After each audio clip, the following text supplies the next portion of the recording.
Hello good morning बच्चों, welcome back in NMS classes. बेटा मैं आपको इस वीडियो में DAV class 8 maths chapter number 14 mensuration इसकी वर्कशीट नंबर 4 का क्वेश्चन नंबर 4 एंड 5 कंप्लीट कराने जा रही हूँ।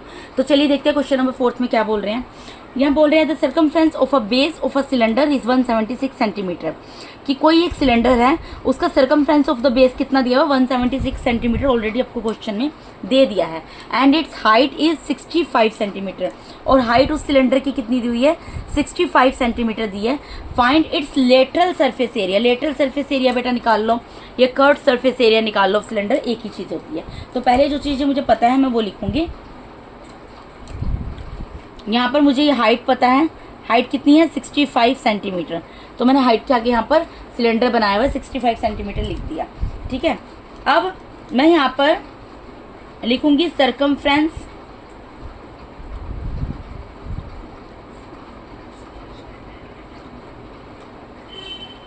Of the base of a cylinder. ये मुझे दी हुई है ना बेटा, तो मैं वही लिख रही हूँ। Circumference of the base of a cylinder is equal to 176 centimetre, ये मुझे दी हुई है।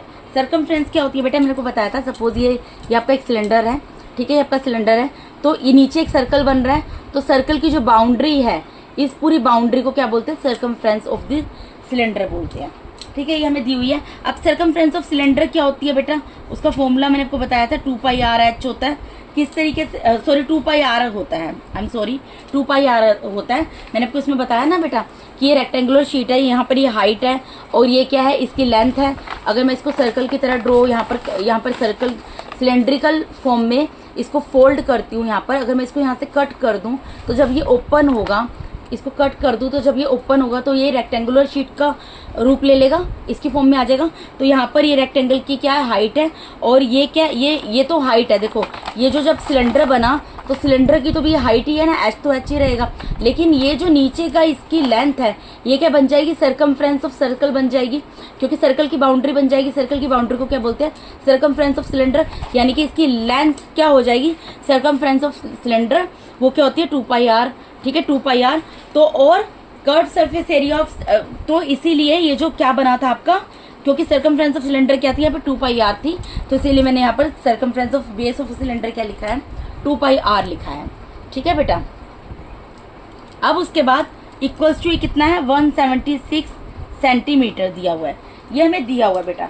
ठीक है, अब हमें क्या करना है, हम यहाँ पर रेडियस को मान लेते हैं। लेट, हमें रेडियस नहीं पता है ना, यहाँ पर नहीं दी हुई, तो मैं मान लेती हूँ लेट रेडियस को r से डिनोट कर देती हूँ। रेडियस इक्वल्स टू, सॉरी यहाँ r से डिनोट नहीं करूँगी क्योंकि मैं इसको r मान रही हूँ। रेडियस को मैंने मान लिया r सेंटीमीटर। ठीक है, और हाइट जो है, जो चीज़ दी होती है वो मैं लिखनी होती है ना, मैंने लिखी नहीं थी इसलिए लिख रही हूँ। हाइट जो है वो मुझे 65 सेंटीमीटर दी है, क्योंकि हाइट की वैल्यू मुझे दी हुई है इसलिए मैंने ब्रैकेट में एच लिख दिया बेटा यहाँ पर। लेकिन क्योंकि मुझे रेडियस नहीं दी हुई इसलिए मैंने रेडियस को इलेक्ट किया r सेंटीमीटर, यानी कि जहाँ पर भी रेडियस की बात आएगी मैं r लिखूंगी। अब 2πr में देखो, आप वैल्यू पुट करो, 2 की जगह 2 रहेगा, पाई की जगह 22/7 रखोगे, multiply by r is equals to 176। ठीक है, मुझे किसकी वैल्यू निकालनी है, r की निकालनी है, तो जिसकी वैल्यू निकालनी होती है उसको उसके प्लेस पर एज इट इज छोड़ देते हैं। इक्वल्स टू में जो चीज़ होती है उसको एज इट इज छोड़ देते हैं। इधर ये मल्टीप्लाई में है, ये डिवाइड में जाएंगे, इनके रेसिप्रोकल चले जाएंगे। ये 2 है, इसका रेसिप्रोकल क्या होगा 1/2। मल्टीप्लाई में 22/7 है, इसका रेसिप्रोकल क्या होगा 7/22, इसका रेसिप्रोकल हो जाएगा। न्यूमरेटर डिनोमिनेटर में कन्वर्ट हो जाएगा, डिनोमिनेटर न्यूमरेटर में कन्वर्ट हो जाएगा। इतनी चीज़ें आप लोगों को ऑलरेडी बहुत अच्छे से आती हैं। अब आप जो कैंसिल कर सकते हो बेटा, यहाँ पर आप जो भी कैंसिल कर सकते हो आप कैंसिल कर दो। ठीक है, तो यहाँ पर क्या कैंसिल होगा, यहाँ पर देखो, इसको करो, ये 2 1 2, 2 8 16, 2 8 16। ठीक है जी, अब देखो दोबारा से कैंसिल हो जाएगा, ये 2 1 2, 2 1 2, 2 4 8, 2 4 8, फिर ये 11 की टेबल से कैंसिल होगा, 11 1 11, 11 4 44, यानी कि रेडियस कितनी आ गई 4 मल्टीप्लाई बाय 7, यानी कि कितनी आ गई 28 सेंटीमीटर, यानी कि रेडियस हमारी यहाँ पर क्या निकल गई 28 सेंटीमीटर निकल गई। ये क्या निकाली है हमने, रेडियस निकाली है। ये क्या निकाली है हमने, रेडियस निकाली है। अब रेडियस निकाली है, हमें निकालना क्या है, फाइंड, क्या बोला है, find its lateral surface area. तो मैं यहाँ पर लिखूंगी therefore lateral surface area of cylinder, lateral surface area या कर्व सरफेस एरिया एक ही होता है। इसका फॉर्मूला मैंने आपको क्या बताया था, 2πr/h। ठीक है, तो यहाँ पर इसका यूज करके हमने क्या किया, सर्कमफ्रेंस का यूज करके हमने रेडियस की वैल्यू निकाली। क्योंकि अगर हमें रेडियस की वैल्यू नहीं पता होगी बेटा, लेटरल सरफेस एरिया का फॉर्मूला होता है 2πr/h, तो मैं आर की वैल्यू कहाँ से पुट करूंगी, तो मुझे आर की वैल्यू पहले निकालनी थी, मैंने वो निकाल ली। तो यहाँ पर 2 की जगह 2 रहेगा, पाई की जगह 22/7 आ जाएगा, मल्टीप्लाई में आर की जगह आएगा 28, मल्टीप्लाई में h 65 दिया हुआ है। अब जो कैंसिल हो सकता है उसको कैंसिल कर लो। देखो 7 1 7, 7 4 28, तो ये क्या आ जाएगा, 2 multiply by 22 multiply by 4 multiply by 65। ठीक है, 2 को 22 से मल्टीप्लाई करोगे 44 आएगा, मल्टीप्लाई में 4 मल्टीप्लाई में 65। ठीक है बेटा, 44 को 4 से मल्टीप्लाई करो, यहाँ पर आएगा 176 मल्टीप्लाई में 65। अब 175 को मैं आपको यहाँ पर मल्टीप्लाई करके दिखा देती हूँ, 176 को 65 से मल्टीप्लाई करके। ठीक है, यहीं पे दिखा देती हूँ। 5 6 30, कैरी गया 3, 5 7 35, 35 प्लस 3 38, कैरी गया 3, 5 1 5 प्लस 3 8, मल्टीप्लाई में 6 6 36, कैरी गया 3, 6 7 42, 42 प्लस 3 45, कैरी गया 4, 7 6 1 6 प्लस 4 10। तो ये कितना आ जाएगा बेटा, ये आ जाएगा 11,440। ठीक है, तो ये कितना आ गया 11,440। और यहाँ पे मेजरमेंट की यूनिट क्या दी हुई है, सेंटीमीटर दी है, तो किस में आएगा, सेंटीमीटर स्क्वायर में आएगा। ठीक है, यानी कि ये क्या निकाल दिया हमने, lateral surface area of cylinder निकाल दिया। कितना निकला है, 11,440 सेंटीमीटर स्क्वायर। ठीक है, ये क्वेश्चन नंबर 4 कंप्लीट हुआ बेटा। क्वेश्चन नंबर 5 पे मूव करते हैं। क्वेश्चन नंबर 5 में क्या बोल रहे हैं, the radii of 2 cylinders are in the ratio 2:3 and their heights are in the ratio 5:3। ठीक है जी, calculate the ratio of their curved surface area. बेटा देखो, इस क्वेश्चन को थोड़ा ध्यान से समझना, थोड़ा सा डिफर है क्वेश्चन अनदर क्वेश्चन से। यहाँ पे एक तो पहली बात है, रेडियाई वर्ड यूज हुआ है। रेडियाई और रेडियस में क्या डिफरेंस होता है बेटा, जब हम एक सर्कल की बात कर रहे होते हैं, when we are talking about radius of one circle, then it is known as radius. लेकिन जब हम 2 सर्कल के रेडियस की बात करते हैं तो वो रेडियाई हो जाता है, यानी कि रेडियस जो है वो सिंगुलर है और रेडियाई क्या है, वो प्लूरल है। ये आपको क्लियर हो गया। अब बोल रहे हैं जो रेडियाई है और 2 सिलेंडर की, वो किस रेशो में, 2:3 में है। ठीक है, यहाँ पर मैंने 2 सिलेंडर बना दिए, इनका रेडियाई किस रेशो में है, 2:3 में है। और इनकी हाइट जो है, हाइट जो किस रेशो में है, 5:3 में है। आपको क्या करना है, calculate the ratio of the curved surface area. इनका कर्व्ड सरफेस एरिया जो निकालना है उसकी रेशो आपको कैलकुलेट करनी है। तो सिंपल सी चीज़ है बेटा, मैं इसको मान लेती हूँ सिलेंडर नंबर 1, इसको मान लेती हूँ सिलेंडर नंबर 2। ठीक है जी, अब मैं क्या करूँगी बेटा, जब भी आपको रेशो दी हो, तो आपको क्या करना, आपको क्या दिया है, यानी कि एक सिलेंडर की रेशो, यहाँ पर यही दिया ना, the radii of 2 cylinders are in the ratio. तो radii of 1 cylinder and radii of 2 cylinder, second cylinder is equal to 2:3। इसको मैं रेडियाई R1 और R2 मान रही हूँ। क्यों मान रही हूँ बेटा, क्योंकि मुझे 2 सिलेंडर की रेडियस दी है। तो अगर मैं दोनों में R लिख दूंगी तो कन्फ्यूजन हो जाएगी ना कि कौन सी किसके लिए कौन सी रेडियस है। तो मैंने इसलिए सिलेंडर को भी नाम दे दिया 1 और 2, और मैंने यहाँ पर रेडियस को भी, सिलेंडर 1 की रेडियस को R1 बोल दिया और सिलेंडर 2 की रेडियस को R2 बोल दिया, और इन दोनों का रेशो मुझे दिया हुआ है 2:3। ठीक है, इसमें मैं क्या करूँगी, अब मैं क्या करूँगी, लेट कर लूँगी, let R1 is equal to, जब रेशो में दिया होता है तो उसके साथ कोई वेरिएबल आ जाता है, क्योंकि मैंने यहाँ पर लिखा है R1 ratio R2 is equal to 2:3।